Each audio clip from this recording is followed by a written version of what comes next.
So do me a favor, if you haven't already, put your phone on silent or make sure that your phone's on vibrate, turned off. That way, if we're capturing any audio everyone wants to hear, we're not using any sort of amplification or microphones here today because the room's so small. So we're just going to be able to speak, but as long as we're not talking over each other, having phone calls, playing Angry Birds or anything like that, we'll be good to go. Okay. So my name is Jared Guynes, by the way. I flew in from Dallas, Texas to be here for the event, and I'm just like you guys. I'm a lifelong Mortal Kombat fan, arcade fan. I work for Stern Pinball, so if you guys have been in there and you saw a lot of the pinball machines along the wall, I've been a part of the development process for a lot of those cool games that come out in the last 7 years, and I've done some cool stuff that I won't bother you with today, but I'm happy to be here. I'm just a fan, just like you guys. So what I want to do is I want to call up each of our guests, and I'm going to give them a little brief introduction, maybe give you some info that you didn't know. So the first person I want to bring up, she says that she's an artist. She says she's an artist, and she works in paint. She works with resin. She's even recently gotten back into modeling after taking some time off. You probably wouldn't believe it, but she's 51 years old. She still lives in the Chicago area, but she says her greatest accomplishment is being mom. That's her #1 accomplishment. So give it up for Kerri Hoskins, aka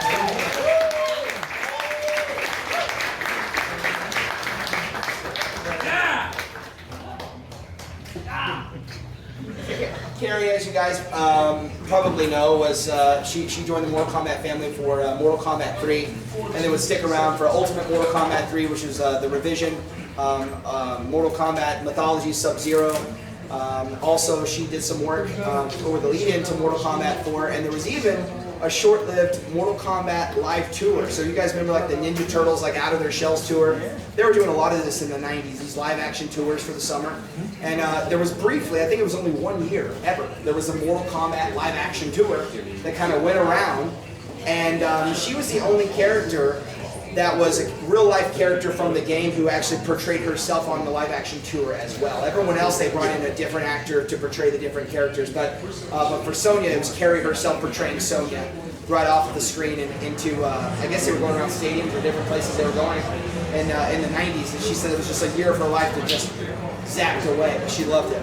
The last person I want to bring up, now, when she joined the Mortal Kombat family in 1994, she was only 19 years old, and she was a teenager when they brought her on. But they wanted to make her look real old, so they put this big white wig on her. She portrayed, in her first appearance, she portrayed Sindel, and then she went on to be in Mortal Kombat Mythology Sub-Zero as Serena. She's now a full-time fitness instructor with Bar Fitness, yoga, and meditation in the Chicago area. She's been working in that field, plus or minus, since she was 17. She's been in Chicago since she was 17. She lived in Los Angeles for 24 years and just moved back to Chicago. And she's wearing purple, so you know it's her, it's the queen. Give it up for Lia Montelongo.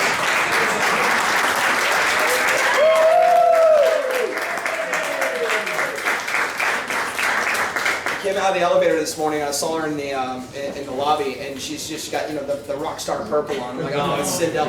You saw her from like 80 feet away. I'm like, there she is. So it's like really owning it. I love how each of them have little elements of their characters that are sort of like, where does the character end and where do they begin? They're kind of like really embodying the person.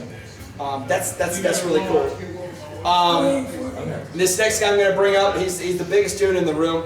He's the owner of Beyond Human Fitness. He's a world champion bodybuilder. He's a competition coach, a motivational speaker. He just came back from a competition. He has all kinds of fun things to tell you about nutrition, digestion, gas, and all kinds of things, lifting things up and picking things down. He's having a good thing. And I think this is hilarious because he looks even bigger and fitter and stronger today than he did 26 or 27 years ago. Give it up for John Parrish. Yeah!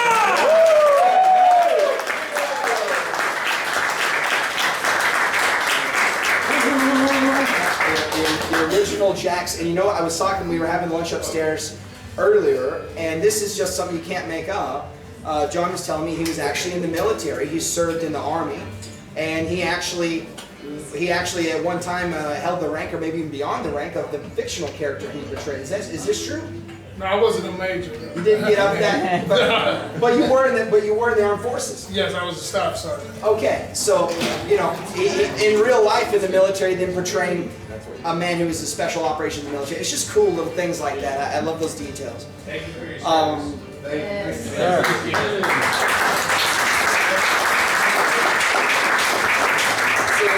So the next person I want to bring up, this is her story is so cool.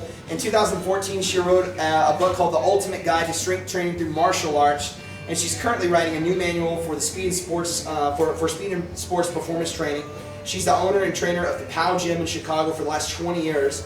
It's a combat and sports performance facility. And get this, she's a 4-time black belt. She is very, very well versed in kicking your ass. She can do it if she has to do it.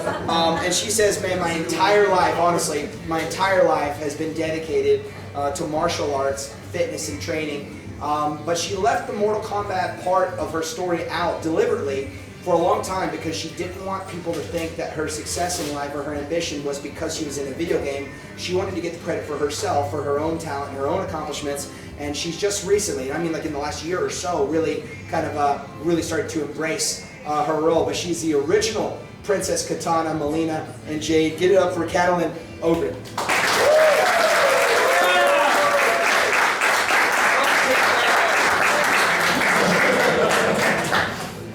You know, it's funny, I was talking to someone back home, I don't know who it was yesterday, they said, oh, you're hanging with a bunch of old washed up, overweight, out of shape. I'm like, no, hell no. No, these guys, like, most of them are either in equivalent shape or better than they were when they were younger, and all of them are well above average and actually like real life training and real life skills here. These aren't just actors on a screen. They deliberately were looking for martial artists and people who were physically enabled and physically talented to portray these characters. And it's not a gimmick. It's who they really are. And I think that's really, really neat. Just seeing them today. You know, they take care of themselves. Yeah. So you know how this man ended up where he's at today is a story that I guess we could just ask him to tell. We could burn one of our questions asking him this. But today, rail riders in the beautiful city of Chicago would never know that some of the metropolitan rail cars that they're working on, the big subway trains that they're working on, there's one special maintenance man there who used to pull hearts out of chests because it's Richard DiVizio who was in 4 different iterations of the game.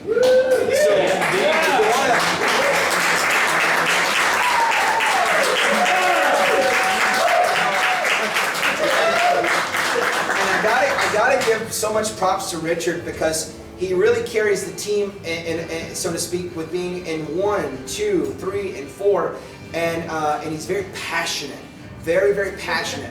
Yeah, if you have ever seen the people at Starbucks this morning at the Royal Sonesta, the people at the hotel had no idea that this dude in like a Spirit Halloween costume at the Starbucks was not in a Spirit Halloween costume. He was actually Kano, portraying Kano. It was himself getting literal coffee at Starbucks this morning. These dudes didn't even flinch.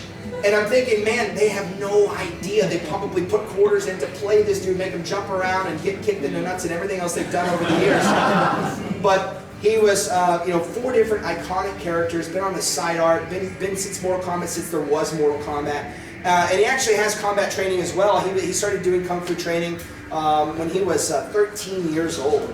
And he was also in Mortal Kombat Mythology Sub-Zero. A lot of people don't talk about that one because it was a console-only release. So we can get technical. We can go even further than just the 4 arcade games. You can get into a lot more than that. But Richard, man, it's just awesome that I think he just leaves it on. He just like goes around, just being Kano. He's fired up, and he says, he told me, I saw him at the airport, he says, I just closed on my house. We didn't even get to enjoy the house. We literally closed the house, we signed it, hopped on the plane, and there they were at the airport. They haven't even got to enjoy their house because they want to be here today.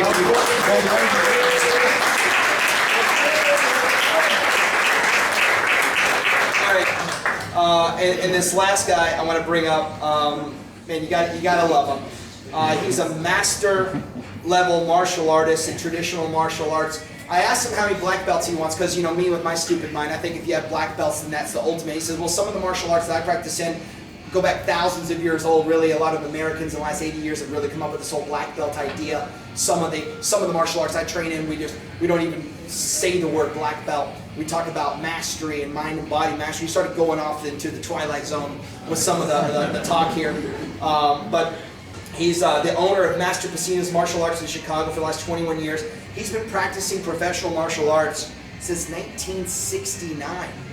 And he is the original Johnny Cage, the original Sub-Zero, the original Scorpion, the original Noob Saibot, and he's just an iconic part on the side of every Mortal Kombat 1 cabinet. And you see these arcade one-ups, they don't come out of the box that way. You might have saw and said, what the heck's going on? They make custom arcade one-ups where it's Mortal Kombat 1 on the side, Mortal Kombat 2 on the marquee, and Mortal Kombat 3 on the other side. And they just did that just for today's event. But you gotta give it up, and I gotta say the word because he earned it. Master Daniel Pesina.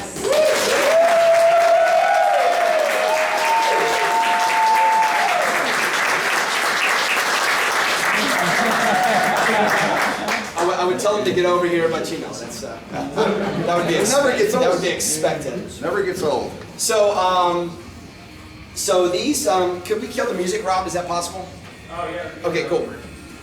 So these 6 characters here, these 6 people before, they have appeared together on one other occasion. I believe it was in 2017 at the Galloping Ghost or something, as a guest of the Galloping Ghost in a hotel somewhere in the Chicago area. But the thing is, Galloping Ghost, they cheated. And the reason they cheated is because they picked these guys and they called an Uber. They came 15 minutes down the street. It was easy. Getting to Tennessee, that's not quite as easy. It's definitely the first time that these 6 have ever appeared together in the state of Tennessee. It's definitely the first time they've ever appeared together, I think probably south of Chicago. And it's for sure the first time they've ever appeared at the game terminal. So we're just going to keep changing the facts around until it's the first time ever. It's just really exciting to have them. And across these 6 people, you know, there's more than I think there's more than 16 different characters represented. And if you really start asking them some questions too, some of them have gone on to be other characters. I've done modeling for maybe TJ Combo in Killer Instinct, or Maya in Killer Instinct. Got involved. Carrie was actually you've seen her in NBA Jam. She was actually she was the model for the cheerleaders, and they just duplicated her along the back. So the girls in the back of NBA Jam, you didn't even realize. You just didn't even realize. Daniel's been in some other games too. There was other fighting games as well that he was involved in. The point is, you didn't even know. Y'all didn't even know. Y'all was having your mind blown. So, is it true, John? Is it true you did some other work for other video games other than Mortal Kombat? Doom.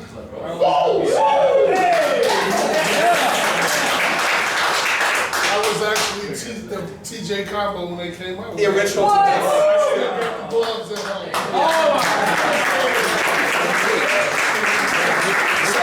Can't wear the shorts anymore, but the Everlast gloves are real, so I said use these. I give my clients get that bag right. Tell them about Rich's blonde wig. Rich had a blonde wig for that picture too. That's right. I was Jago. Yeah, you were Jago. Right. That's what we were in San Antonio that time. Yeah, we did a show for them. Yeah, we did the show for in San Antonio. Well, so a lot of people, you know, we're all here for Mortal Kombat, and we're focusing on their career with Mortal Kombat, and it's fun. But when you're in the Chicago area, guys, back in the 90s, you know, there's a lot of video game development, arcade development, pinball development, all going on really in this one neighborhood, in this one area. And a lot of these guys end up crossing paths and end up working on different projects with each other. One of the fun videos, I was doing all the digital assets in the lead up to this, so some of you guys might have saw on Facebook or Instagram. And there's one video that we saw that you put out there. You saw Daniel fighting in character as Johnny Cage against Kung Lao at what must have been a pinball convention or some sort of gaming convention. And this was you were doing a live demonstration in front of a bank of pinball machines, right? And there was a whole probably 8 or 10 pinball machines. These were all Star Trek: The Next Generation. So I could tell you from that pinball machine that would have been 93 or 94 that you were doing that because they were building the game. But what's crazy is the designer of that game is Steve Ritchie. Steve Ritchie, who created Star Trek Pinball, that they were fighting live in front of, ended up becoming the voice of Shao Kahn for Mortal Kombat 2 and 3. So And at the time that they were doing the live demonstration, Steve Ritchie himself would have never known that he would become the voice of Shao Kahn. But that's how close the video game industry is in Chicago.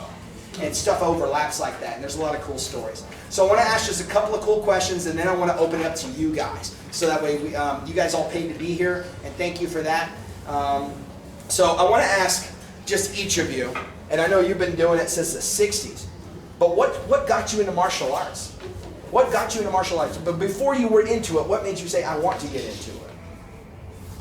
Daniel. I was watching a black and white, because there was only black and white programs back then, series on Sunday with my father called Charlie Chan the Detective, where this short, fat detective would solve mysteries. During one of the episodes, I saw Charlie Chan, this little guy, throw a big guy, naturally, stunt guy, but he threw him. I was like, oh, that's really cool. And my dad's hanging out with me, and my dad served in the U.S. military during the Korean War. So my dad gets this harebrained, he's like, I could teach you how to do that. And so I got to throw my dad one time, because when he got up, I was like, oh, let me do it again. You know how kids are, let me do it again. And my dad's like, no, you're not doing it. But then I had this harebrained idea, because I have two older brothers, that, man, if I learned this, they're always winning in races and doing all this stuff, I could beat these guys up. So I bugged my father to take martial art lessons to beat up my older brothers. And that was 1969. I started in 1969. I bugged him for a really long time. 2, because back then there was no kids martial arts. You had to be a teenager to take martial arts. 2, when I got my first official black belt in judo and Shotokan karate, I was 15, and they would not let me wear a black belt because I was not 18. I couldn't drive a car. I couldn't get my own job. I couldn't serve in the U.S. military. So they were like, you can't wear a black belt because you don't know responsibility. So it's not more about the technique. It was more about the whole kind of art thing. So, yeah. Well, Rich, you said that you've been doing it since you were 13, or that you started when you were 13. What's the story there, and how does your story cross with Daniel's? Because you said something about him teaching you something. What's up with that? When I was 13, there was this kid in school who, one day in his bag, he had some nunchucks, like choco sticks, they would call them, and that's what we called them. But he was doing all this cool stuff, and I asked him, I said, so where did you learn how to do that? He says, and remember, we're like 13 years old. He said, I learned it from my teacher, Danny. So that Danny is this Danny. So I'm 13. What? Danny's 23 at that time. So I said, well, you know what, I want to, and I, at that time I knew nothing about Bruce Lee. I was born in '68. I can honestly say I never really saw a Bruce Lee movie in the '70s. But this guy Craig that I grew up with, I went back to his house. He had all the VHS tapes, and we started to. He's like, "You got to see this guy." He puts in like Bruce Lee, and we're watching all this cool stuff. And I'm like, I want to do that, you know. So then he introduced me to Danny and his brother Carlos, who plays Raiden. And Carlos is more near my age. Carlos is, I think, a year older than me, so he was like 14. But yeah, I started training with Daniel right then and there. So Scorpion trains. It's the beginning of a friendship. A long friendship. This is amazing, and it's still going to this day. Yeah. I mean, that was decades and decades Yeah. ago, and here we are together, still talking about it at a table. You Yes. guys never ever Isn't that crazy? caught. It is really crazy. Should we hug now?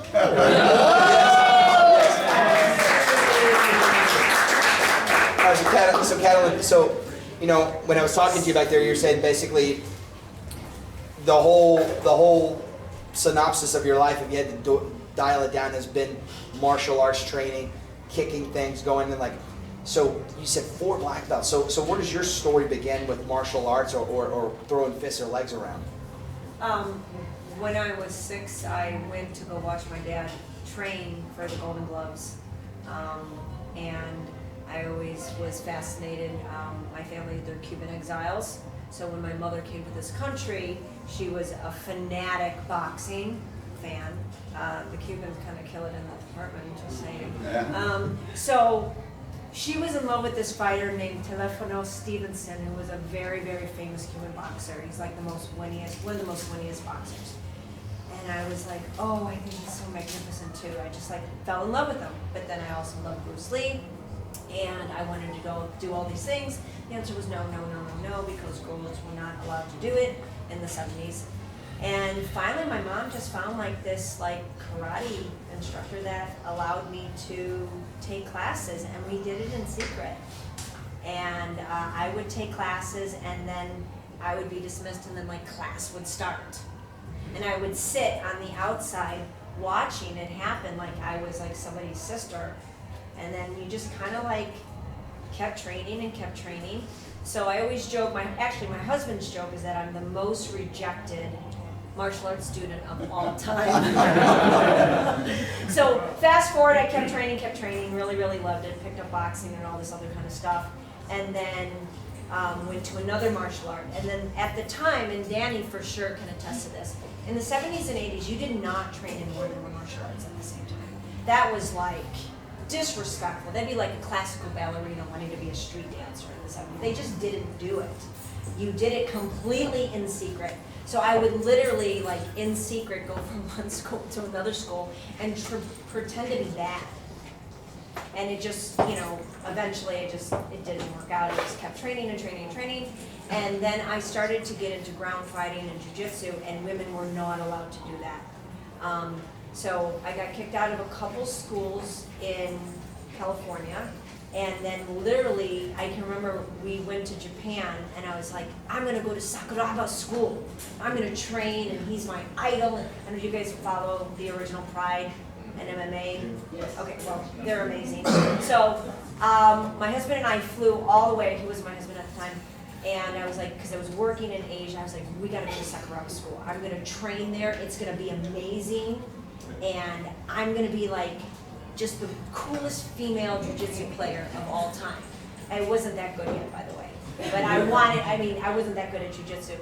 And they freaked out the second I walked into the school. Absolutely freaked out. And they like totally treated my husband like he was some icon.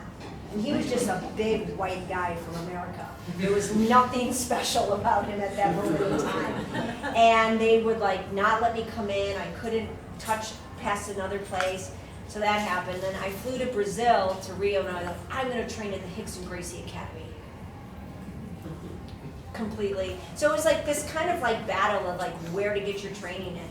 And I was fortunate that I did find a lot of really great people through the 80s and the 90s. I met these guys, and women were far more integrated into martial arts in the 90s. But I met these guys after college. I had gotten a couple black belts at the time, and they turned me on to Chinese martial arts and just other things, and they were super welcoming. Mortal Kombat happened. Our group got really tight. I continued with the jiu-jitsu and all that other kind of stuff and just kind of kept going. But it was something I just thought, kind of like a language or like a musician. I really loved an instrument, played it really hard, loved it, played it, and then I was like, God, but this guy looks really cool playing this instrument. And then I was like, these guys look really cool doing this. I want to do this now. So then I jumped with that, and then I was very fortunate. I had Hossam as a training partner for like 9 years. So I had a really good teacher. Who's Liu Kang? Yeah. Who played Liu Kang. And then I kind of became his training partner, and that elevated my martial arts. So I was just really in a lot of really great places. I mean, even though I was rejected a ton, I found a lot of really great male instructors. Never had a female instructor. A lot of really great male instructors that actually totally accepted me. And when I wanted to box, they wouldn't let me box. I was women couldn't box. And I found this guy in college that was an Argentinian boxing champion. He's like, I'll teach you how to box. And I was like, okay, when do I show up? So it was just that thing, and it's just like harnessing opportunities to pursue something that you want to learn and pursuing it really, really hard, and then just kind of moving on. And then now, you know, I would never reject any females. Now I've got like the most amazing female students in the world. Maybe we all just glossed over something. What? But I heard you say something, and I'm just putting the puzzle together in my head. But it sounds like, and you please correct me if I'm wrong, You're wrong. but it sounds like you might be one of the pioneers of female mixed martial arts? Because it sounds to me like you were doing a lot of mixed martial arts I was. before And there that was such a thing. And that's what made me open up my gym. Is my dream was Would I you say wanted you were to there in the open up early days? A martial arts like university. Like my idea was I'm going to open up a place where you can study more than one martial art and no one's going to like give you any shit for it. Is that what the POW gym is? And that's what POW was opened as. It was like you had a kung fu track, you had a taekwondo track, you had a ground track. So you open your own gym to answer the problem to your own childhood and teenage problems. Oh my God, you're amazing. That's about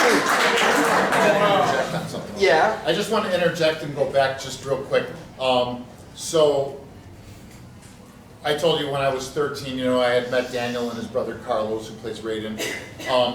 After a few days of starting to train with them, there were a couple of other people that I met that are not here today, and one of them was Ho-Sung Pak, who was actually training at the time with Daniel, who ends up being Liu Kang, and Anthony Marquez, who plays Kung Lao, and they were both 14 years old at the same time. So, you know, I'm meeting Daniel, Ho-Sung Pak, Carlos Pesina, Anthony Marquez. This is like all at the same exact time when I'm 13 and they're 14. So this is like a crew of friends that eventually go on to do what we're going to do one day. But I just kind of just show you how far that friendship goes back with you know, some of the people who are not here today. So that's all I want to say. Isn't that pretty cool? It's super cool to hear that there was pathways, connections, and friendships being forged when you were children, when you were teenagers. Yeah, I that recall end up that. connecting and leading you guys all together, really, to become a part of one of the most iconic, if not the most iconic, fighting game franchises ever. Yeah, And if not for those friendships and those connections and these just, you know, very innocent just relationships, none of this happens in the exact combination that it did. No. Yeah, I I recall going to tournaments and seeing Katalin compete at tournaments and winning When at I was a tournaments. child, and When you didn't were a even What are the child. odds of that? Yeah, and I So didn't really know he's that. older than I am. I was the youngest Naturally, cast I'm member the in old my guy. game. I just wanted to say. But when I was when he was an adult, I was a child forms competitor, and he remembers seeing me. It's just crazy, the world, how it works out. Small. But Danny and Ho-Sung in my 20s influenced my martial arts Awesome. significantly. Danny was the one that actually told me you were never meant to be a hard stylist, you should have been in Kung Fu all your life. And I said, really? And I was like, okay. So like we get that conversation Yeah. about my daughter. John, And now, yeah, so I mean, it's funny how things come full circle. John, we could see that ever since you were first introduced to us in Mortal Kombat 2, we could see that you're a very strong man. You're very good at picking things up and putting them back down. But do you, or had you also have a martial arts background or some sort of combat fighting background that led you into it? Or were they looking for someone with a specific physique or a specific character type or build type to fill in a character? Or do you also have a story that goes That's a back? lot of questions. I'm just curious. So somebody better bring it. That's a lot of questions. You're live. Say hello. Simplify. What's your origin story? Well, there's no such thing as an origin story with a Parrish. To begin with, my entire background is academic. All right, so a lot of people don't know that. But no, I was born and raised in California. Okay, everything was outdoors. We did everything outdoors. My first influence in martial arts was I loved to watch Bruce Lee and Billy Jack. Period. Okay, and I told my mother the first time she took me down to the matinees on Sunday with all of our food in a big ass bag that she made, and we had watched 3 to 4 hours of Bruce Lee movies and offbeat, you know, kung fu movies, and I said, I want to do that. So she enrolled me. My father wouldn't, because he was a musician, stern, strict, didn't want that. So I would go and I would learn, but then I got into gymnastics. And I still continued on with martial arts. Not like what Danny and Rich and Katalin have done, but you know, I was always involved in it. You know, like he said, as far as belts and Kung Fu, we had sashes and things like that. I made it all the way to a red sash. and Southern style Kung Fu, and, but I was 10 years old, okay? Yeah. But I was a gymnast in school, and I was always athletic. My genetics and my prowess, or as what we call it today is AHDA, I'm very hyper, even at 56 years old. So I must stay moving, physically and mentally all of the time. So I always did something. Rollerblade, roller skate, hockey, even though we didn't have hockey and ice in California, but we had floor hockey, and we would do it and we would skate. So every time a season came around, football, kite flying season, baseball, basketball, we did it. So, and I always, but Bruce Lee and them were always there. And me and my friends, we formed a club called the Karate Club. We didn't know what the hell we were doing, without direction, but we, excuse my language, fuck each other up every weekend. And I was damn good at it. My mother made sure that I stayed in school. So that is kind of where it goes, and then it just evolved. Right. Now everybody sees me as this big guy now. That's, my body's adapted to these things. I'm naturally gifted as who I am to grow, get bigger, lift weight. I didn't start lifting weights till I was like 23 years old. A lot of people think I was like, oh, you've been lifting weights since you were like 10, 15. Oh, no. I was just always athletic. And as a gymnast, yes, I have, California, and I was a floor tumbler. Many first place trophies for that. I can do backflips. That's why in the game, yes, those are real backflips. A lot of them. On the thin ass mat that Danny finally procured with this heavy ass belt back then, and then boots. And those military boots you saw me wear are from the United States Military Army when I served. And I still have them. Okay. Yeah. All right. That's a cool deal. The boots you wore in the game were your own actual issued boots from your time in the military. That is correct. I learned that today. Same. I went to basic training with those boots, and I kept them pristine. Bring your own props for a low budget game at this point. And I just bought a different pair for everything else, and wore those. And I was like, I like these. Keep these. But that's, like I tell a lot of people. And then I did stop for 20 years, I guess. I did powerlifting in the military with a bunch of guys. We had no idea after that what to do. We did bodybuilding. I'm good at it. I kept doing it. But I always, something about martial arts, it's always instilled in you, the discipline mainly. And as you grow older, you understand the wisdom of it. It's not, like he was telling Katalin about hard and the soft style. I was just talking to Danny today and telling my daughter, you're not a Muay Thai person or a kickboxing person. You're more the Kung Fu person, more fluent style. So call him your Uncle Danny.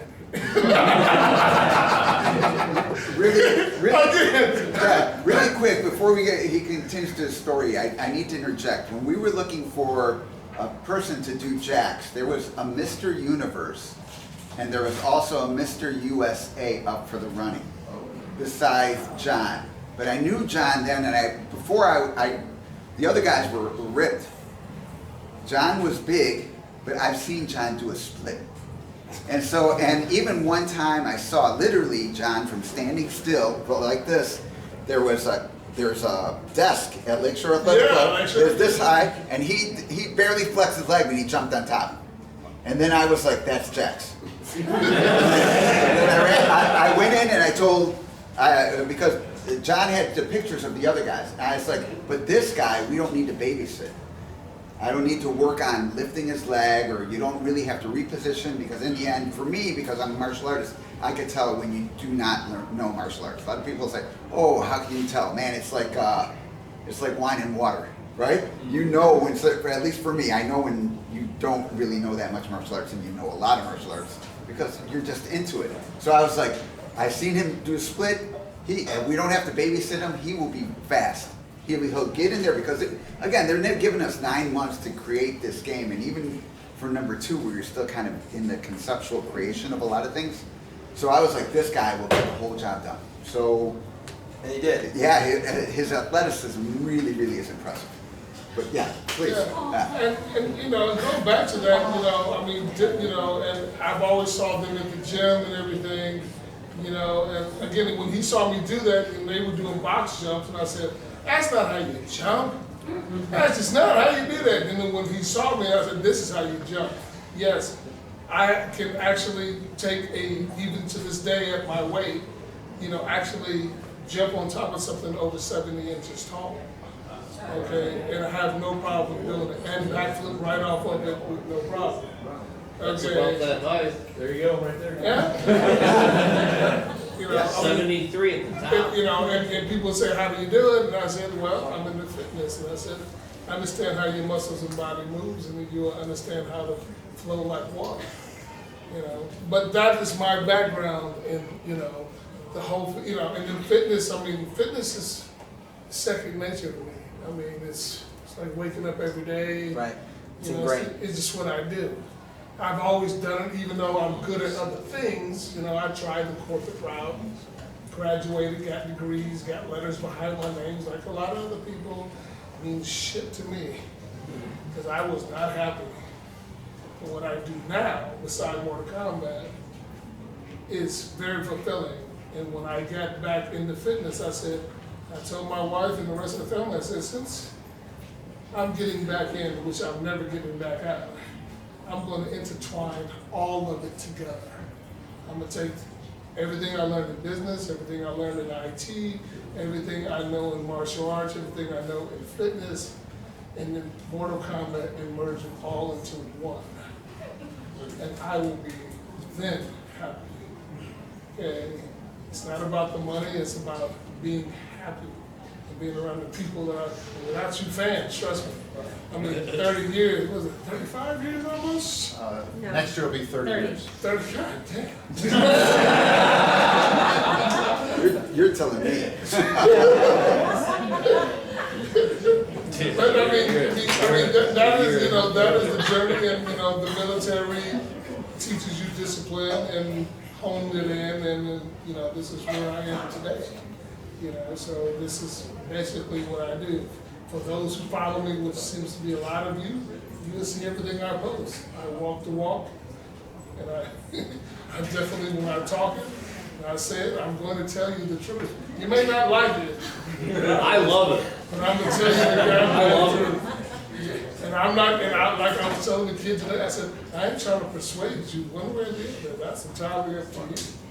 I said, let me tell you something. I said, I'm around a bunch of beautiful people. I mean, we've become friends for 30 goddamn years. I'm closer to them than my own family members. I said, I got a cousin. Where? Who are they? I've been your cousin for 50 years. And who are they? Lia, do you have a background in martial arts as well, like everyone else at the table? It seems to be a common theme here, but not necessarily prerequisite. Right. When I was 4, I'm just kidding. It wasn't 4. You know, it's my background actually is I'm originally a self-taught dancer. That's really kind of what I did right out of the womb. I found martial arts a bit later in life. I was bullied a little bit, and I got into a fist fight with this girl. And I remember just kind of like the fear and the terror of her coming at my face. It was, you know, it was really scary. And I was always really strong in my legs, so I was about 14 when I finally found martial arts. And my first love and still is Taekwondo. It was just something that I really enjoyed. It was very kind of like easy for my body to receive. And so I studied that as a student. And kind of like Katalin, like I was just right away into fitness, her with the martial arts, but for me it was kind of like finding anything that I really could get my movement with kickboxing and things that just really kind of made me feel strong and that I could protect myself. That was really where my draw to any type of martial arts training came. Yeah. And then just as the years progressed, Taekwondo was there. But mine came more this fitness world of like Billy Blanks. Like I trained with Billy Blanks, so I did like the kickboxing, the more aerobic, not the traditional. Yeah. So that's why a lot of my movements with Sindel, the character, they're not the same movements that, you know, the former characters did. Mine were a little bit more kind of, you know, based on my inflexibility and the movements that I really couldn't do correctly. I wanted to bring something when I finally had that opportunity that would look believable, which ended up being, you know, some of the game-changing. Well, I was talking to you about this over here at your table, is by the time, you know, unfortunately when they were doing Mortal Kombat 1 and even to a degree Mortal Kombat 2, there wasn't just a lot of great documentation going on. They didn't have your Netflix documentary crews with the over-shoulder cameras following you guys around. No one was necessarily thinking, especially for the first game, maybe we should document all of this. Maybe this will be historically relevant someday. But Daniel thought for whatever reason to just be the weird guy with the camera and just take pictures personally, his own camera. Cast member, someone who's working on the game, he himself was like, maybe we should just take pictures of this. And so many of the pictures of the production of the game that we have now, especially the first game, go right back to him just literally getting his own camera out while he was working and taking those photos. But by the time we get to 3, someone had realized maybe we should be filming this. And there's terrific video of you in character as a then 19-year-old girl wearing a giant wig and like some sort of bodycon swimsuit, and doing the hand movements and falling into mattresses and flying back. And you can see too, from Mortal Kombat 1 to 2 to 3, how the mattresses get a little more plump. Oh yeah. Like as the years went on, the budget went up, and you know when they were doing Mortal Kombat 1, they used a mattress from behind a dumpster or something in an alley in Chicago, and then by the time they got to 3, they had blue screens and cameras and air conditioning, and it was just so much better. So like you picked a much better time Well, thank you. to come on. They picked me, but yeah, I mean, it just kind of like those altering the movements and having a little bit more padding, and then having to kind of like make shift and be a part of the action of it was definitely, it was a game changer. Being able to capture it on camera, like you said, I think. Mine was concrete. Yes. We didn't have nets when I was doing my falls, and I told John, I was like, John, the rest of these guys are not going to be wanting to fall on concrete. It's basically we're doing this game as a favor to you. When you guys are in the game terminal later, and hopefully you'll go there and spend lots and lots of money on drinks. Favorite one's called Sparkle Puss. It's exclusive here to the game terminal. They even have a t-shirt about it. I think they wrote a song about it. There's a hashtag. It's great. It's in a little ball, has lights on it. It's awesome. But behind all the bars, they have this footage on just constant repeat. Yeah. So if you're at any of the bars here at the game terminal, and look around too, there's little details that you're going to see, like the cornhole. If you get out in the backyard, there's little Mortal Kombat logos on the cornhole.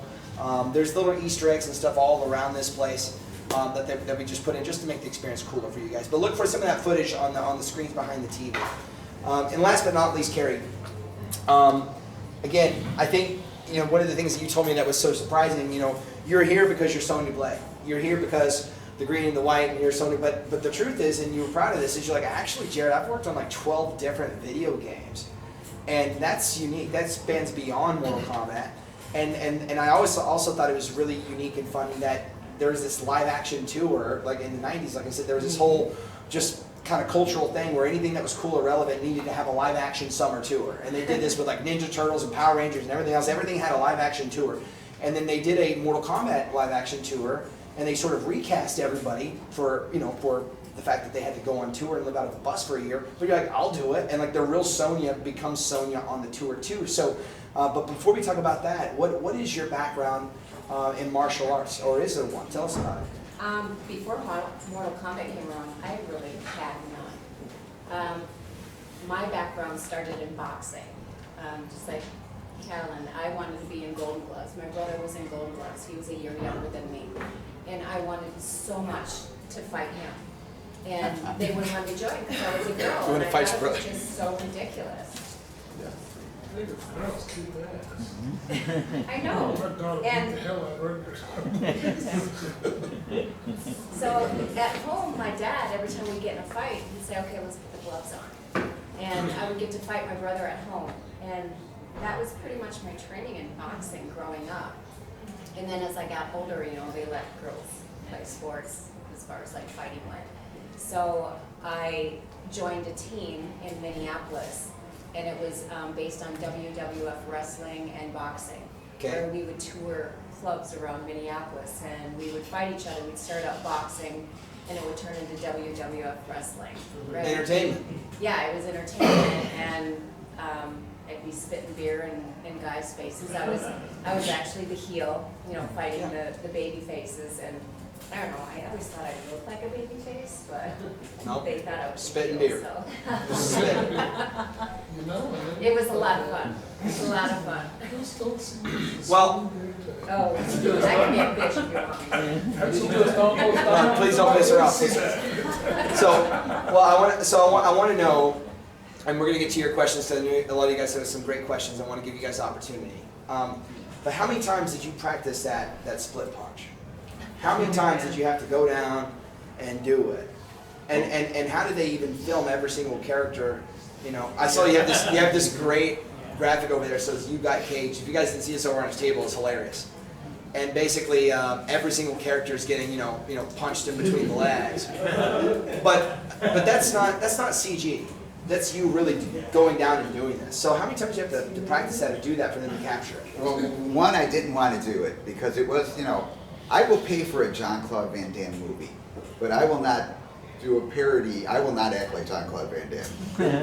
But apparently I will if you buy me food. Because one day John was like, hey. Lots of pizza. Yeah. He's like, remember that, you know, when they turned down that Jean-Claude Van Damme game and we got to come back into our game? I was like, yeah. So they want to do a little bit of parody Jean-Claude Van Damme. And I think that's what the whole mythos, or maybe, you know, how it. But anyway, he's like, can you do a couple of Van Damme moves? And I was like, no, I'm not doing it. And then John was like, I'll buy you an extra large sausage and pepperoni pizza tonight. I was like, tonight? Right? So he was right with me. And then he's like, yeah. And I was like, okay. What I didn't realize is that I would have to do that, not only that split, but the other split, literally 50 or 60 times in different angles to finally capture what you see. And it had to be done slow. So in the end, if you look at this video going, you will see Ed coming out and sprinkling some powder on the floor. That is actually powder that I would keep my rope dart. That wasn't, and we didn't even think of that for Scorpion's weapon yet. To make the floor slippery because my legs started getting tight. Because you know, you do splits, right, 15, 20 times. Then after that, just because it's slow and you have to use your muscle as the isometric tension for the counterweight, 50, 60 times is a lot. So in the end, we finally did it, but I did it a lot, and yeah, I don't regret it. Pretty cool that I could do it, but man. But you did that move, so without a large sausage and cheese pizza, we don't get the move. There's no split, there's no punch, none of it. No. It's literally a large pizza did it. Yes. And that's coming right from the man. Yep. So I think you were telling me earlier, that first game, they were capturing content on, you said, a high-8 camera? Basically like a camcorder? No, Is this true? That was your father's camera, wasn't it? That was John Tobias' first game. Wasn't it? High-8. Yeah, I recall that one time, you know, John and I would be meeting like almost every day to film stuff. And one time, John was like, hey, don't come in today. And I was like, what happened? And he's like, I forgot to ask my dad for permission to use the camera. So if I see him tonight, then I'll call you tonight and we'll start reshooting again the next day. John Tobias had to ask his dad to borrow his high-8 camcorder to film his friend Daniel to make a video game? Yep. Yes. All right. I mean, I just want to make sure. And so, Goodwill for $5. this is the question I think a lot of us would have. So I'll just ask it for everyone. I'd love to go down the table, and I know that we probably could speak for 30 minutes on this. But if we can concisely explain, what is the moment that you get the phone call, it wouldn't have been an email, I guess a letter, what the telegram, what's the moment that you're first exposed to Mortal Kombat, or the idea that you're going to be in Mortal Kombat? So I think this would be a great question. So, or maybe the idea that would become Mortal Kombat, because maybe when you heard about it, it wasn't Mortal Kombat yet. So if each of you, I just wanted you to tell us, what was that first moment where you were going to become on the game or heard about it? For me, it was like, we're back in the day, and I'm at my parents' home, and my parents were like, hey, John called, and give him a call back. And then I was like, oh, okay. A couple of days later, there was somebody knocking on the freaking door, and my mom's like, hey, Rich is here. And I'm Rich, and then he's like, Book. We call each other Book. It's probably a nasty word in different language, but that's what we call it. It just means like friend. So he's like, Book, John's been trying to call you. You need to call him. He called me up, and he's got a project for us. And then I look at him like, okay, I'll call him later. And then Rich is the type of guy who just kind of just looked at me. And he made me call John up. Well, yeah, I guess John had been trying to get in touch with either Carlos or Danny. He couldn't get in touch with them. So my phone rings at my dad's house. Not a cell phone. It was on a wall. It was a long no, wire. it wasn't actually on the wall. It was one of those. A rotary. Just a rotary black phone. And it was John Tobias, and he said, I'm working at Midway Games, and we're doing this game. He had mentioned something about Street Fighter, and I really didn't know anything too much about fighting games because he had asked me, do I know what fighting games are? And I said, John, I said, you know the games I like because we grew up together. I said, I like Pac-Man and Donkey Kong and Defender and Stargate. Those are all Tempest, my favorite. Yeah. But fighting games, I don't know too much about. And he had said, well, I'm trying to get in touch with these guys. Can you get the guys together? And Rich is the guy to do it. And yeah, because I'll knock on your door until you answer. So I got the guys together, and we went in and we met John, and pretty much from that point forward, history was starting to be created right there. Would this have been in 1990 or 91? This was like, this was 1990, like between 90 and 91, because in 90, Daniel and I got the phone call kind of in December of probably 1990. 1990. Yeah. And Daniel and I, from September 1990, my birthday September 6th. And Daniel and I were in North Carolina, in Wilmington, filming the Teenage Mutant Ninja Turtles. Oh. The Secret of the Ooze. Oh, with Vanilla Ice. Yes. Yeah. Go Ninja, go Ninja, go! Yes! Wholesome Pack played Raphael, and Daniel and I were foot soldiers. And I remember, we auditioned for that. Hold up. Kano and Scorpion were in the Foot Clan under Master Shredder? Yes. Yes. I learned this today. You didn't know that? No, I didn't know that. I didn't know that Scorpion's first was before you were, in the clan, that you were working for Master Shredder to take out the Ninja Turtles. That's right. Yeah. Did you guys come across Ernie Reyes Jr. or any of these we're guys? friends with her. Famous famous martial arts? Yeah. Almost got in a fight with Vanilla Ice's bodyguards. That would have ended well for them. Yeah. But John had heard that we were doing the Turtles movie, and he was glad we were back because we were there like 3 months. So October, November, December, got the call and wanted us to come in. We were gonna film some stuff and talk and negotiate some things, and The rest is history. the rest is history. Not quite, but yeah. I mean, there's a lot more to say. I just want to hear. Just wait until our book comes out. You can read the details. So Katalin, a lot of stuff, a lot of details that we would be here forever telling you. I was trying to read, and there's a straight Mortal Kombat Wikipedia. It's like a Mortalpedia or something. I forget which one this is. It's an entire Wikipedia that's all Mortal Kombat, top to bottom. Now I don't know how accurate it is, but the story I read about you, and please correct the class. Me? No, about Katalin. Oh, okay. What the story I read said something to the degree of you being a fitness coach or trainer or instructor, and John or Ed literally going to your gym and knowing you and thinking, wow, you'd be great for our video game. And sometime after the success of the first, just literally, you just being a walk-on for number 2. That's not how it So what's the actual clip? So, all right, we're going to throw that all in the trash and pretend I never said that. What actually happened?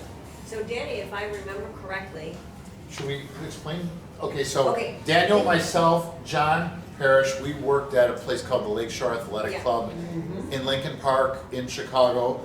Katalin was a member. I was at- a member, I had just gotten home from school. Yeah, and so we all knew each other. How old were you at this time? About 19 also? No, I graduated college, so I was 22, 23. Okay. Yeah. So all these real life Mortal Kombat characters are just working out at the gym in Chicago. Yeah, we actually worked there and worked out together. Yeah. Okay, so you didn't get enough money to pay the bills just from a dinky old Yeah, video game. I was You had going to to go back. college then as well, so. Yeah. Okay. We knew So- her brother too. We knew your So brother. I had a younger Yeah. brother that was a big Mortal Kombat fan. And you remember he would bug you when you were working Oh, the yeah. front desk and be like, did you meet my sister yet? Did you meet my sister yet? And you'd be like, shut up, Hold on, kid." Scorpion's working the front desk at the fitness club? Yeah. I worked, hey, he was my supervisor. Yeah. He was my supervisor, and I worked at the front desk as well. Okay, so Reptile is Baraka's manager at the fitness club in 1992. Raiden worked out there too. And Raiden's Yeah, over here. Raiden Of course he is. I was a And we personal used to trainer. sneak home Okay, Sunday. and John and Jax is a personal And trainer. Kung Lao and works upstairs. Kung Lao's upstairs. And Ho Sung Pak was a member. Okay, He who wasn't hangs on there, we around? snuck him in. You Oh, never okay. paid. And in the middle of this, That's right. this sounds like the most badass gym in the history of ever. And you Yeah, would it's pretty sneak close. in Oh, it at was a night. posh club. Really, was really. just- It was Still owned by the It's still there, Kaisers. yeah. We need to It do was a owned by reunion. the Kaisers. We need to do a It was Mortal very Kombat posh. reunion at the So gym. it wasn't cheap. So all these real life Mortal Kombat characters are actually earning a real life paycheck, working at the gym. Yeah, we doing were. the thing. Yeah. And then Katalin walks in, and your brother, family member of yours, is playing Mortal He had Kombat been 1, bugging you for a while. and was heckling him Yeah. because he knew you had a had been connection to the bugging- game. Well, he had been bugging Danny for a while. First Put of my all, sister in the Danny game. is so Put my good sister in with the game. games. Put my sister Our in the game. kids. Danny's really, really. And finally, good you're with like, fine, I'll just put your sister in the game. Well, I didn't make the correlation. No, he didn't But put I it would together. see, I would see her working out, and they wanted a different character besides Liz for Sonya. They wanted to change it up a little bit. So Yeah. I was just, and at the They time, wanted a martial yeah, artist. she was doing speed bag, and every once in a while, after the speed bag, when she's working the speed bag, she would like boom, boom, kick the bag. And that was, that's pretty. So again, Yeah, I had this thing. you are not. You are She could do the not. speed Hold bag. on now. You are not auditioning. You're not auditioning. You're not up here making a scene like I hope I get in a video game and become an iconic character. No. You're just up here just kicking a I bag. was just trying to get into graduate school. I mean, like, that's what's Can I interject something? Please. For all of you out there, let's understand something. We never auditioned for shit.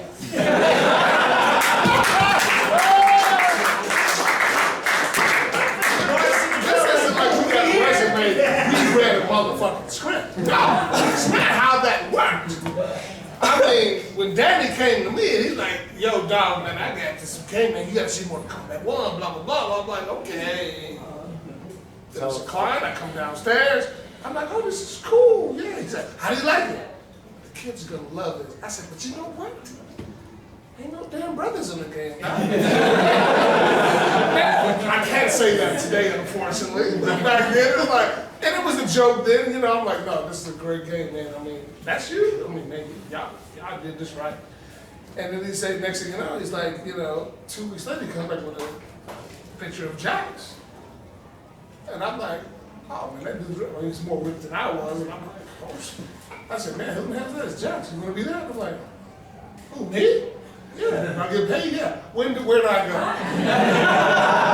go? I didn't even ask how much. I don't care. Let's do this. Let's go. And then Jax extended the olive branch, and Yeah. that's how I was a trainer at World Gym. The same damn gym, No, a whole different gym. At down the a street. whole different gym down But the on the street. same side of Chicago. but in the same zip side of code. town. Yeah. Hold on. And so Brian Glenn, who plays Shao Kahn, was my fiance, and we were both personal trainers at the gym. And they asked John, do you know any bodybuilders? And they were talking to him about this couple, Shao Kahn and Queen Sindel. And John said, I know the perfect couple. and years later, hold on, Katalin and I ended up working out at Sharper Fitness together in Chicago, and we didn't know that we were former MK castmates. Y'all were working together out the gym, didn't even realize she's Katana, I you're didn't know this Sindel. was my daughter.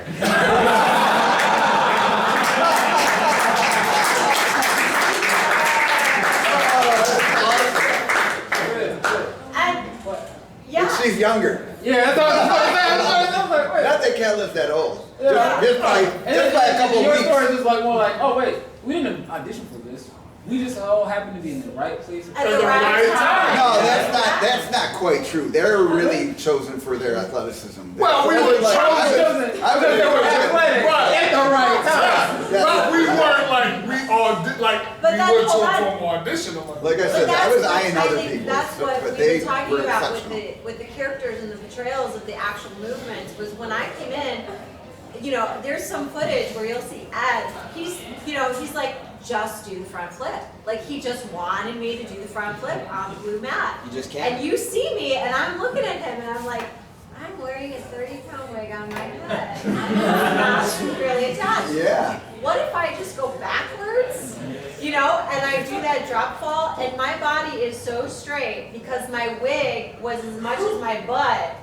So when I was going back, there was I couldn't move. I just had to. But anyway, so my point in saying that is we were hired for our athleticism, and the thing that's so beautiful, at least I can speak for my character, is I had to make some adjustments. Ed, I'm sorry I can't do the front flip. This is what and that's what gives the the fans, the opportunity to have the different experiences, and then now you have the culture and the diversity and who we are, Well, my mind's blown is that you were in a real relationship with the man portraying Shao Kahn. I know. And this dude's jacked. Yeah. I mean, he's jacked. Now, his voice in the game is actually this old man I'm telling you about, Steve Ritchie. Is this old 70-year-old dude from upstairs at the gaming at Williams or wherever they were making the game. But his body, though, I mean, I almost wanted to cosplay as Shao Kahn today. Jessica says, no, you can't do it. Because I literally can't Yeah, do you it. better have a six-pack. Yeah, He's Yeah, and pretty I'm rich. going to tell you something. Just like He's kind just of a like John, beast. Brian has aged very well, and Yeah, to very well. this day we're still wonderful friends. We That's did nice. a signing together, and yeah. But at the time that you were portraying Sindel, a husband and wife in the game, yeah, you were really in a romantic we relationship were together. planning our wedding, Yeah, and they we would actually. were working out together, and I saw him, and I'm like, I was always there. I was training other people. How tall is he? He's almost 6 foot. Yeah. He's a big guy. They make it. He He's looks tall. really big with a sledgehammer and the bones. Yeah. So Carrie, do you remember the first time that one of the developers called you, or that you figured out that you're going to be a part of this game? Because by the time that you joined the game for 3, so Mortal Kombat's a thing at this point. Most of America had heard about Mortal Kombat 1 or 2. Is a very big phenomenon. Now we're going into 3. The steam's rolling, the momentum's going, and something happens. How do you find out you're going to be a part of this?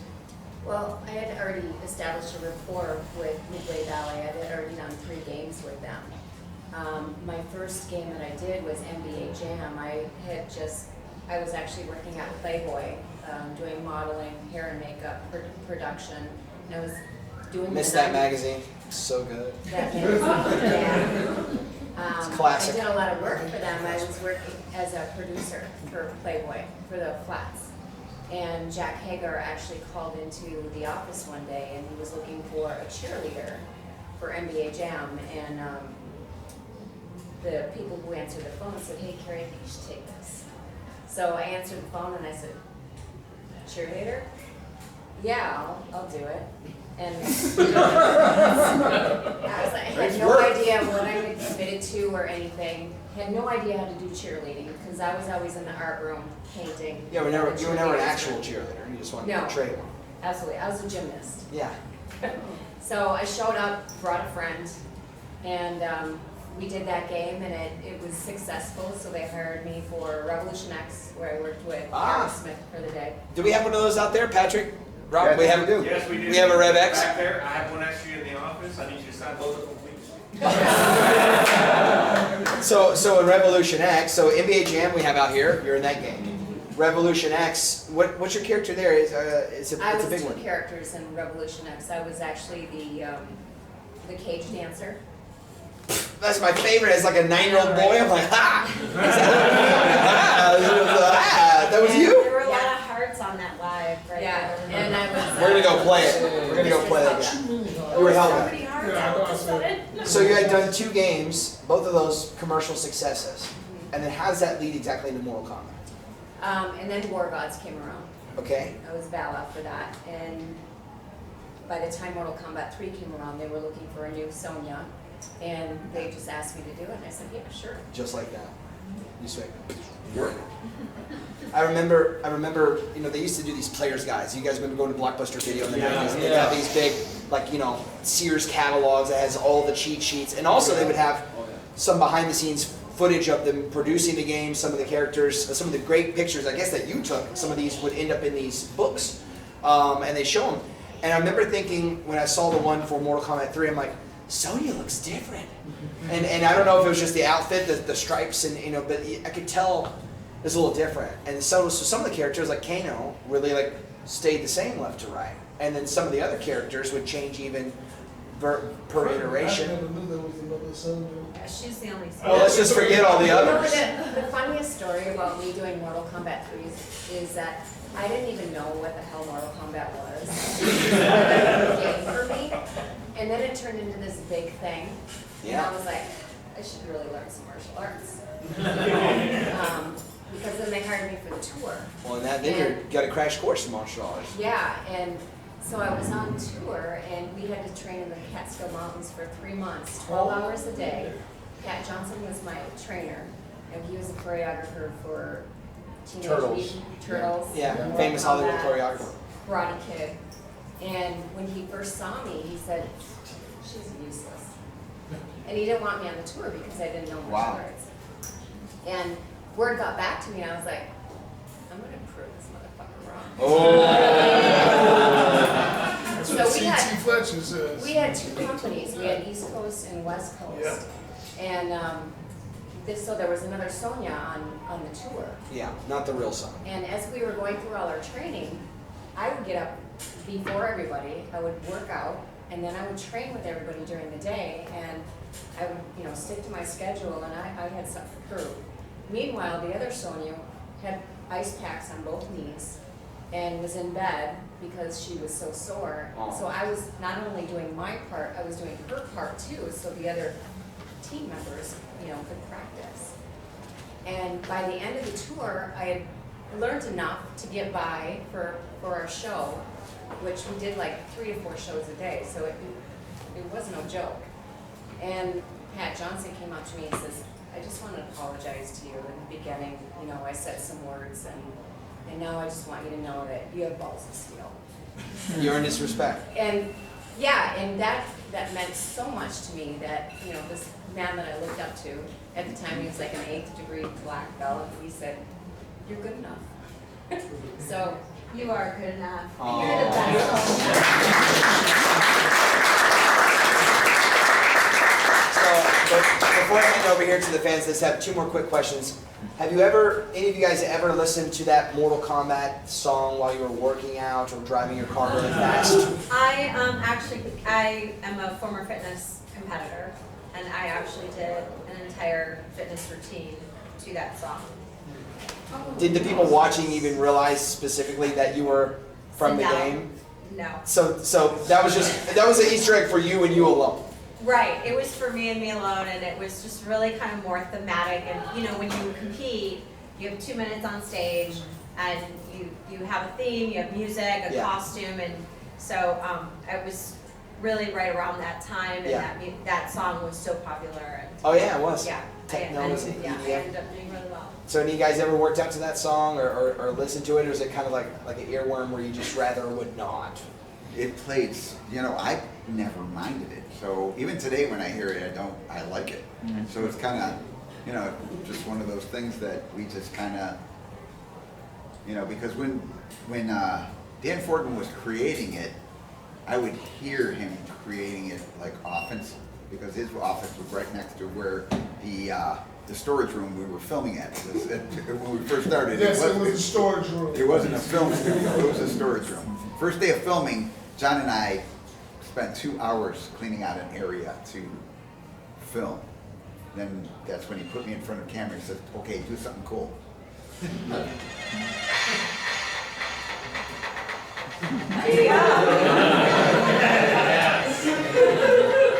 It's the original soundtrack. Does anybody else have a fun story with the Mortal Kombat song? My third bodybuilding contest was Muscle Mania. Oh, yeah, Yeah, Muscle Maniac. that's, yeah. And I used that because we only had 60 seconds on stage. You did it. Yep. And then for those who came to support me, they said, oh, hell no, he did not do that. And then a lot of people afterwards said, why would y'all say that? Because he is Jax from Mortal Kombat. I said, you got to me. I'm like, yeah, I played that, and it was like, I got 60 seconds worth of it. I'm like, yeah, I don't do it now, but back then, yeah, it was, and even to this day, we do at a fitness, fit body boot camp out in Naperville, when we get the live DJ in, he knows I'm Jax. He was slapping it during my routine. And he will play it, I'm like, okay, enough. Enough. Okay, now I got the. So, we're familiar, some of you guys will be familiar with in music. At some point, music started to get a little vulgar, started to get a little crass, started to push some boundaries, and they had to come up with this warning label. And the warning label was basically saying parental advisory explicit content. And I can't remember if it was Two Live Crew or NWA that actually ended up pushing this into prominence.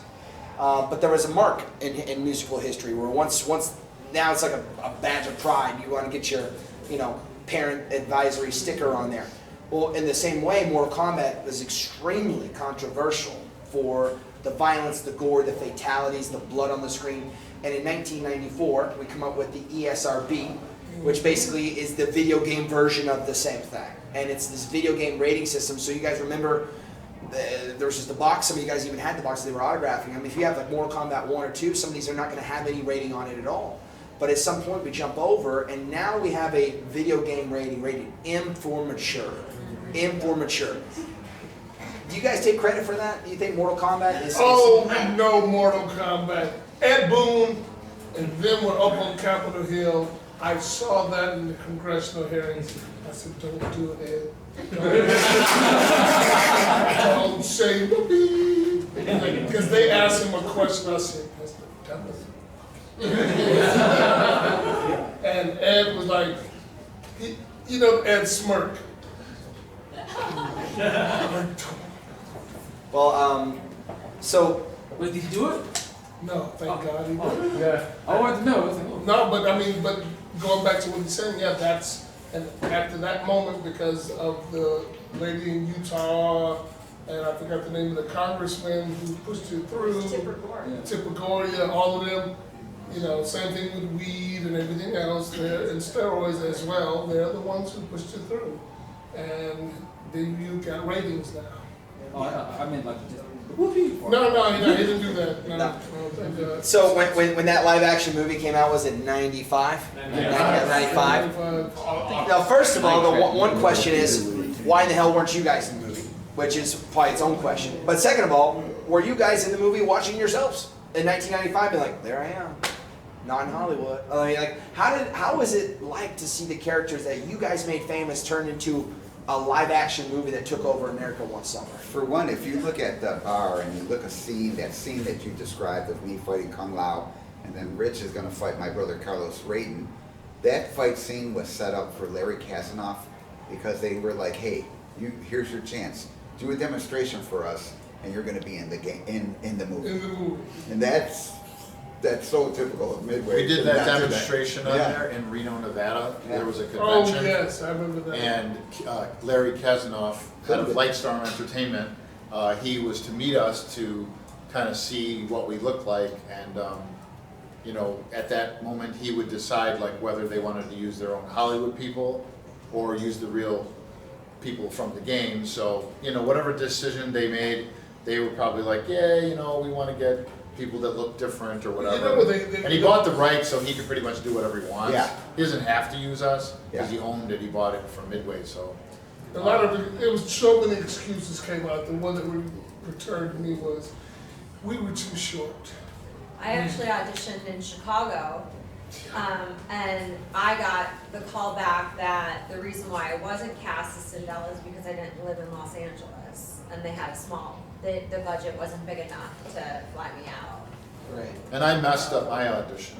I'll tell you. So I actually flew out to California and with Anthony Marquez and myself, and so we were there. Kung Lao. So we did the audition in this like big sound stage, and a couple of sound stages over, they were already building like the temples and stuff, like for the movie. So it was cool because you walk through and the carpenters were building the sets and stuff. This is pretty cool, you know.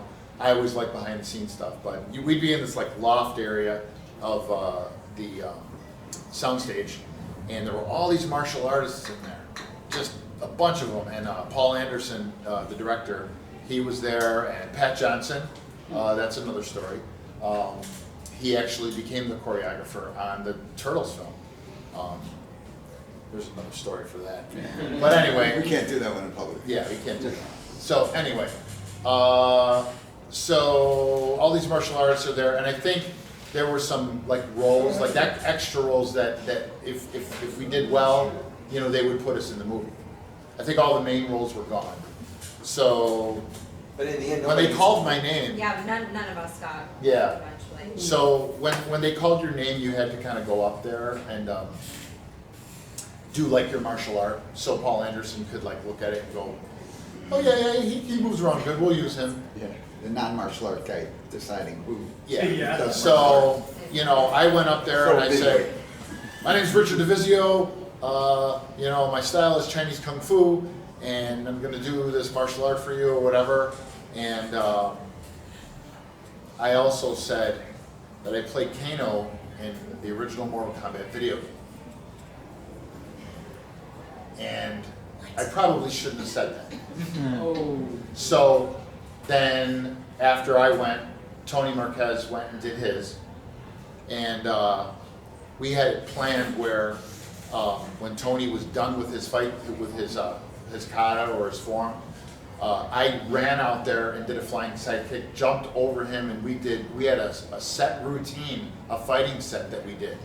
And when we were done, all the martial artists in the room were just clapping, and they loved it. They were just like, that's awesome, because we had done wushu, which is like what Jet Li does. Really cool on-screen martial arts. Looks awesome. We had this routine we did. It was awesome. When we got done, we thought we were like, for sure, we're going to be in this movie.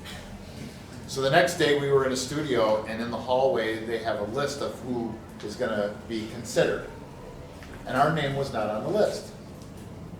So we're thinking big WTF. Like, we're like in the game, like how can we not be in the game?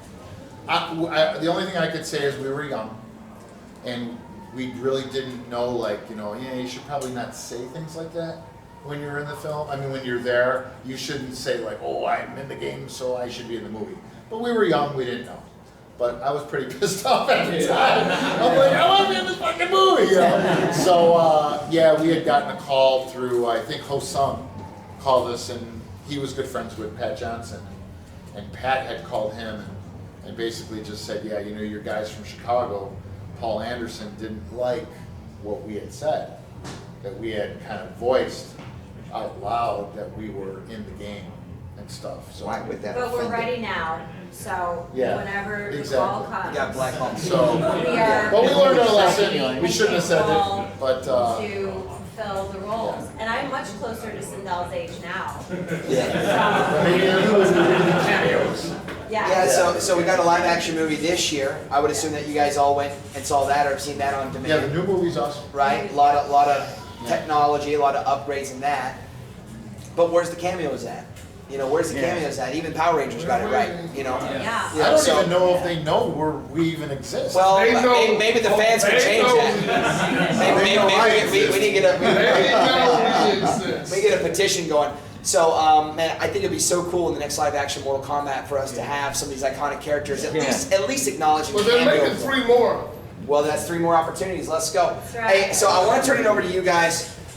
We have a little bit of time for some questions. You can ask a question to the whole group, or you can ask a question to one of the panels specifically. So if you have a question, raise your hand. I'll come over and grab you. Sir, I see you first. Right over here. I don't even know her. I was kidding. Sir, what's your name? Josh, where are you from? Murfreesboro. Murfreesboro, is that nearby? Yeah, 45. Sorry, don't know where I'm at right now. All right, so, what 4 hours a week. So it's more so just a statement, you know. This is a franchise I've been following for, I didn't even realize, almost 3 decades now.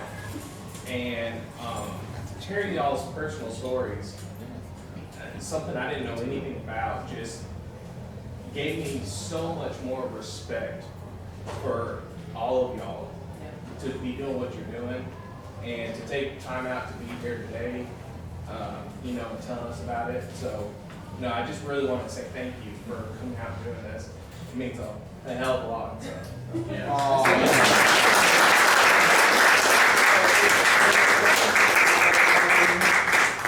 You in the back, the ninja man.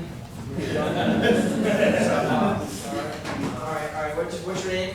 Brandon. Brandon, where are you from? Down the street. Been here for like 10 years. Everyone's from down the street. I should have made the geo fence like just Nashville plus. All right, so what's your question? I've always wondered what it's like watching yourself die so many different ways in games. Wow, that's morbid. Hard to like Yeah, see yeah. initially, or was that Yeah. was it like disturbing initially, or like did you ever think about that in the game? Something Like, like you explode? I think maybe that's, you know, it's like a way to see that life is kind of, you know, unlimited. Like you get multiple chances to do it over and over and over again. Wow. Or it's kind of like, yeah, I like to go like that. Yeah. Explode. Yeah. Get knocked off a giant endless bridge. Since and I keep then comes back, that just lets me know I'm immortal. So Well, yeah, I don't know how y'all keep bringing me back, but I'm like, let's be immortal for real. the reason I was asking is because like throughout like the game, I know some people have turned down the like physical part in the game because they don't want to see themselves like certain things happening and stuff. And I got some issues. Oh yeah, that's They disturbed, bro. Right. Yeah, It's just a video game. that's on the other that's side. out of my lane. Yeah. I think all of us are pretty dark, and it's like, I don't think you could get like a better mentality where I was like, Yeah. you could probably do that better. And we like, Yeah, you know, like, if I could just squeeze his head, but pull out some brains Yeah. over here. You know? That's the They've We're- got- You gotta remember, we're old school. We come from the dark ages before there was dark ages, what you guys think is dark. You guys have Right. technology that makes things look dark. Remember back in Amityville, We horror, had to do it all. exorcist, I mean, it was like, We had to do it all. that is some, that's disturbing. Okay, so today it's like, oh yeah, okay, yeah, whatever. I remember when Mortal Kombat 11 came out and I saw the trailer. Oh, yeah. And I was like,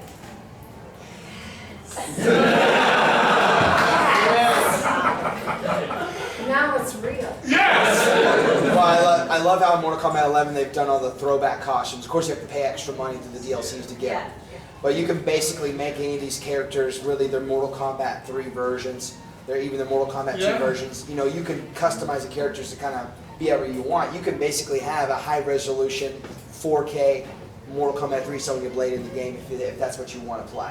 And I think that's really cool to give the power to the characters. And the fatalities are just through the roof. You know, it's just obscene. You know, throwing people in the helicopters and all kinds of craziness. But it's a part of the fun, right? It's become a part of what Mortal Kombat is these That is very what it is. eccentric Should be, endings. it you know? should be fun. Yeah. It's an escape. It's not supposed It's to an be. entertainment escape Escape. for everybody. Yeah. So, who else? I know. Okay. You, sir. What's your name? Nick. Stand up for us, Nick. Sit down. I'm just kidding. No, I'm just kidding. You're the hosty pokey. So what's your question, Nick? So, like you said before, he did a lot of recordings for MK1. Yeah. And by 3, they kind of did it defaultly. Yeah. But there's very little video footage of MK2. I haven't actually seen hardly any of it. So, Digital. They went digital. Yeah, we were all digital at that time. Remember, I was the first one digitized into the game. Yeah. Right. So, is there any funny or best memories of any of that? Lots. What's your best one? Like, Not the best one. The best one was every day. When we were making Mortal Kombat 2, we had so many ideas for Mortal Kombat 1. You know, we had X-rays, we had tag teams, we had see, right away we wanted secret characters, even before they created a secret character. Two, with the tag teams, Carlos and Rich wanted their characters to be the only ones that do tag teams, and then you had to fight two guys at one time that know Kung Fu. And I was like, no, you can't win like that.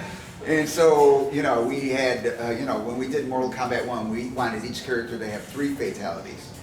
We wanted, there were just so many ideas for number 1 that when we were going to do number 2, we were like, finally, we could do some of the stuff that we had to leave out of number 1. Memory was always an issue with, you know, how much you could do, but as time went on, you can add more, you know. You gotta remember, back in the day, those computers were like 586 in the first one.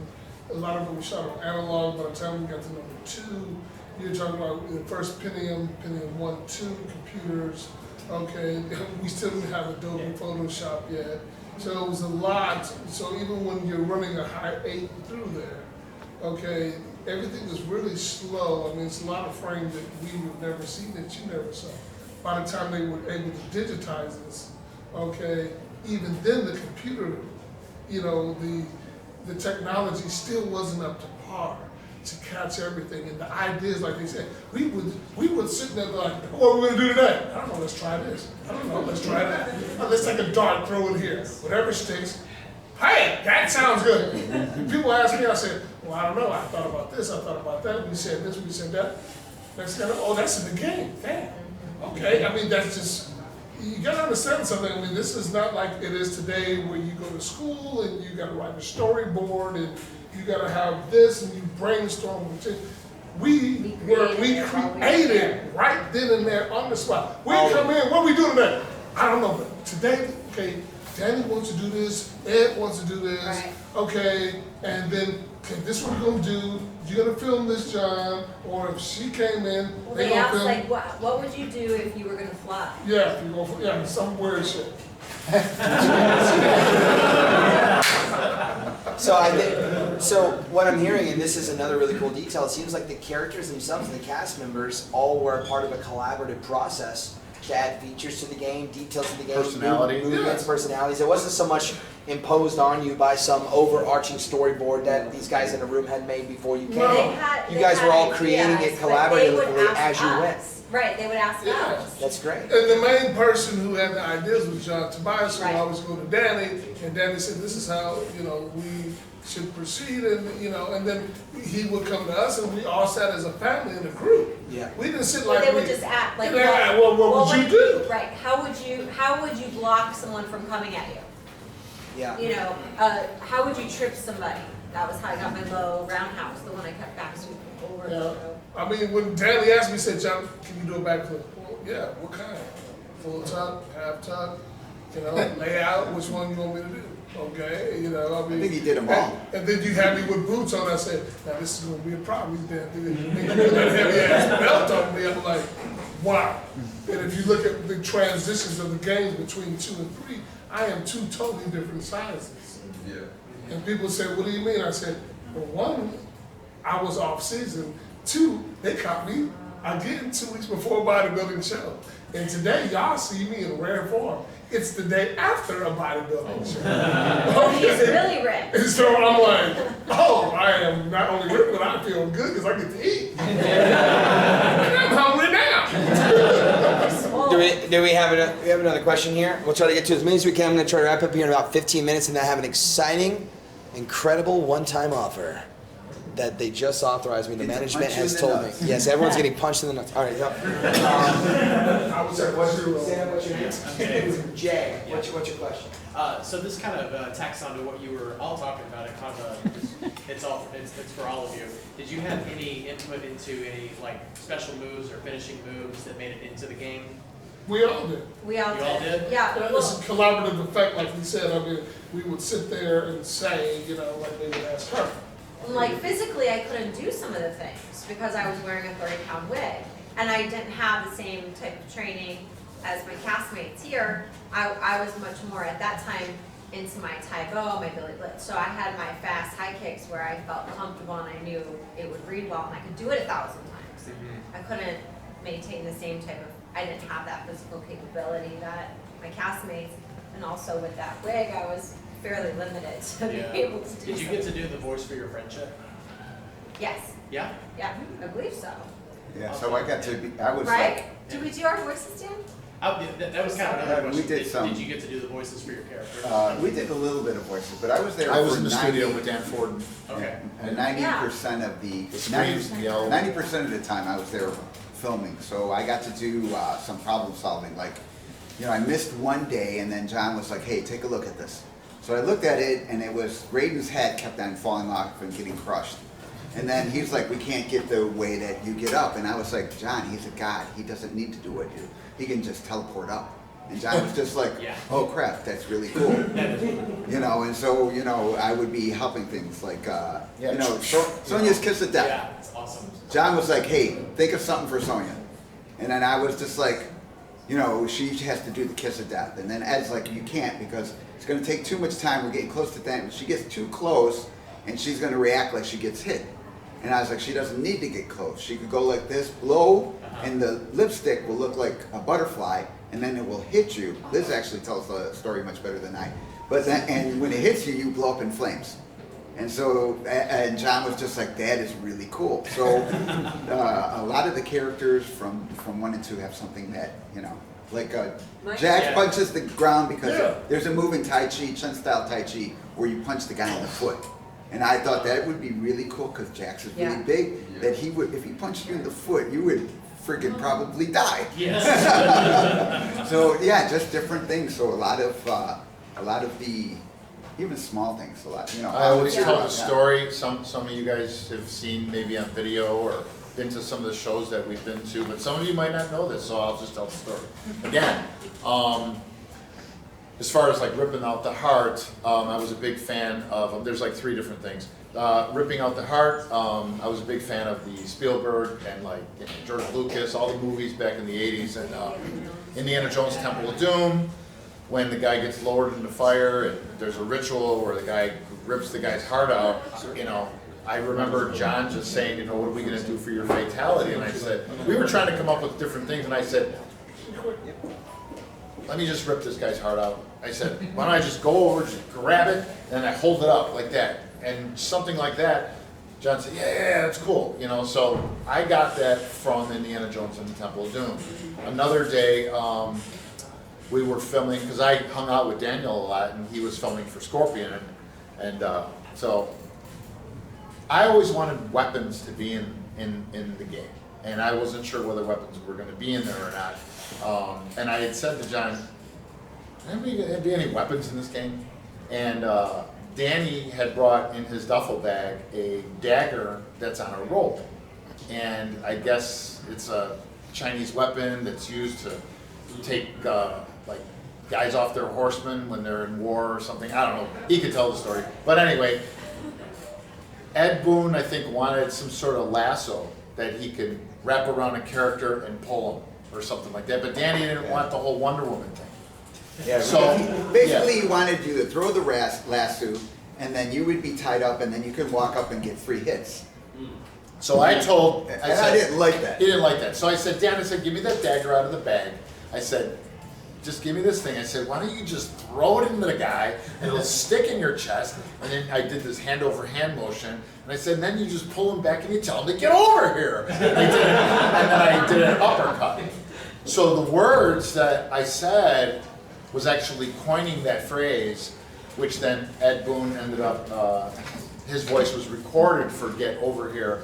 But I coined those 3 words, and that's what ended up happening. And then another thing too is, I really love skeletons, like Jason and the Argonauts. We really like some cool movies. Yeah. Okay, so tell the story. So, okay, I like when he tells us. Because too, we're all friends. To see how much input for you to know that I can override Ed was something, you know, with the creation when we were doing this stuff, because it was John's baby, but he let us kind of contribute. Yeah, have free reign a little bit. Yeah, so for Scorpion, you know, John's like, "You're going to spit fire." So I'm spitting fire, and then I think, and I'm like, just like, "No, John, I'm going to stop doing this." And John's like, "Don't be a smartass. What do you mean you're going to stop doing this?" Because when I blow fire, I am wearing cloth. My whole head will be on fire. And then John is like, well, pull down the mask. And so I did it a little bit of time, and then Rich looks and goes, what if he takes off his mask and he's a skeleton? Because Rich is deathly afraid of skeletons. I like skeletons. And then I was just thinking, like, oh man, it's like Ghost Rider, and his head's on fire. So now we have that. That's kind of like the collaboration. Yeah, brainstorming. how one smartass can create something with help friends into something crazy. So this sounds like this goes directly into the next fatality where he reaches into the person's mouth and pulls out the entire skeleton. Yeah. Which one was that one? That's Mortal 3. Kombat 3. Oh, that's Kano? Yeah. I can't remember, it's so far back. I went and reached it and pulled out. Pull out the skeleton and it's just like, I don't even know how to do that move. I need to learn how to do that. We've got time for about 2 more questions, and then I've got a really cool offer that management has extended to me to tell to you, and I couldn't believe it. So, Right here. who's the most important question? Oh, guy in the yellow in the back. Guy in the yellow in the back. All right, guy in the yellow back. What's your name? Jamel. Jamel. And I'm from Clarksville, Tennessee. Like down the street. Yeah, down the street. And all you can eat guys. Everybody's down the street. Did anyone else fly in for this event? Anybody fly in? Right, all right, just check. Anyone drive more than like 6 hours? Anyone drive more than 8 hours? Anyone drive more than 10 hours? Okay, that's What's your question? So my question is, I figured that everybody has a collaborative thing. How was working with Ed Boon and John? How was Pretty I had a funny. great experience. Pretty funny. Yeah, I love it. Free food every day. Free food. Yeah, I'm good. Free food every day. Thank So, great. Yeah, we're still. I think Ed had the credit card Yeah, it was so good. midway, Fine. so we Good. ordered Great. food. Yeah. Great. Yeah, great. Continuous. You know what? For working with them, it was really good. My whole problem is them not fulfilling their promise. But that's a different story. Yeah, That's great for another day. That's a So there totally was- different angle. Yeah, okay. All Next right. question, last one. All right, last. Good work. All right, now look, I got 4. I just have a statement. All right, well then I'll just guarantee you can get your statement after I ask this question. Sir, who are you? Eric Delgado from Clarksville, Tennessee. Hey, what's up? What's up? Right down the street. From the tournament. I told First you, place. that's right.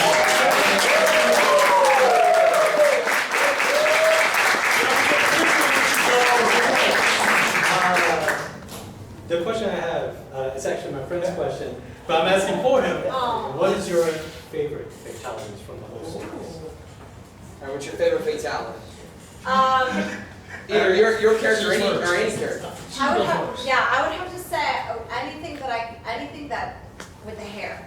Anything with the hair. The web, the wrap, anything with the hair. I'm like, Mine is very simple because you saw it in the damn movie, they got it right. Yeah. Which one? Only thing they didn't do, I just wanted a little more brains to come off of it. But he had it right. Yes! And it splattered out right. Fucking talking. 3 movies, the 3rd time's the charm, they got it. That's my favorite. Do you have a favorite at all? I mean, I think the baking the cake is kind of funny. It's Yeah. just not in character with a mortal game. You were not lying. What's your favorite Mortal Kombat? I mean, I really love the whole ripping the heart out thing, but I like this new, is it the MK11 where Baraka like rips out the brain or something like that? Yeah. That's just really cool. I mean, that's awesome. I love that. And what's your favorite fatality ever? If you had Like in the story I said, the kiss of death, like Sonya's kiss of death That was is really cool just to watch, the other guys. You would really expect Well, and Yeah. but that came out of That's your brain though. So Yeah. it's not just a cool fatality, it's kind of your idea.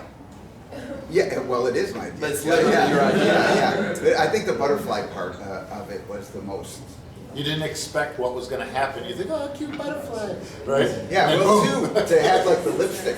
You know what I mean? I was like, oh, they were like, oh, you can't get close and you can't kiss And I'm like, oh, you're killing people, but you can't kiss a person.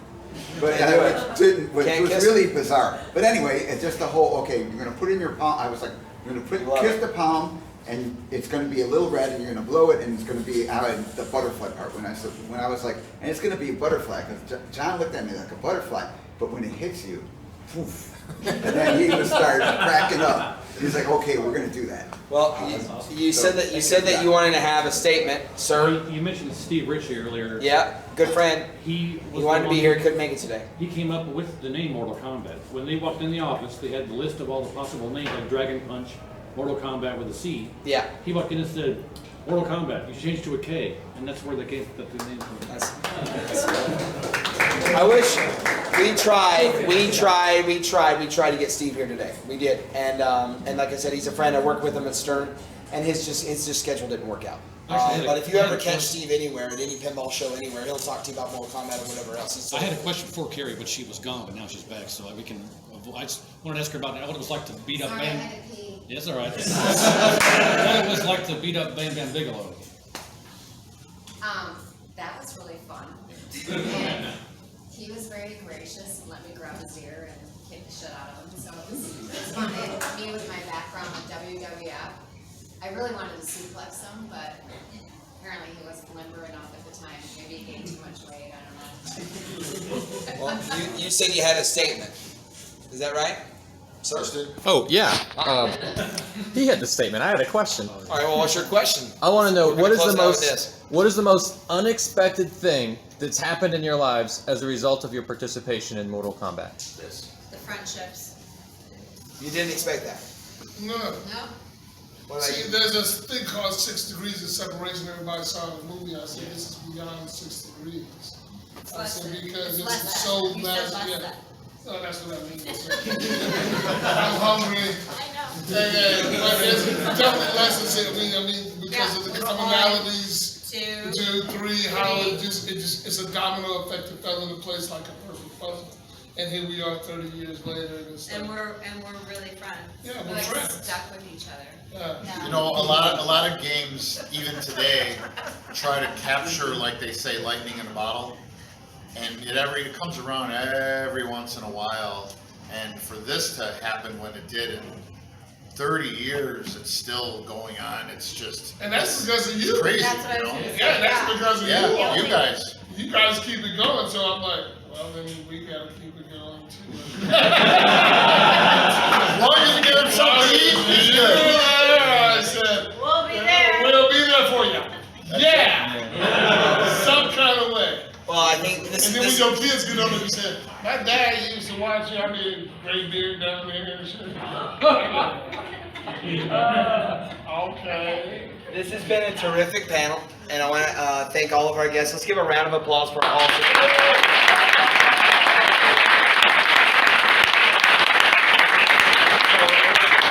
It has been a really long day. We've been up and up here working the event for quite a long day, and everyone's tired. But we did want to extend. The management has extended a special offer for me to tell you guys. If you want a last-minute opportunity before we're done, they're gonna be drinking and eating, and you may not hear or see from them for a while. But if you'd like to have a last opportunity to get an autograph, we're gonna open the tables back up here, right here at the conclusion of the panel, so you can run and get those items autographed.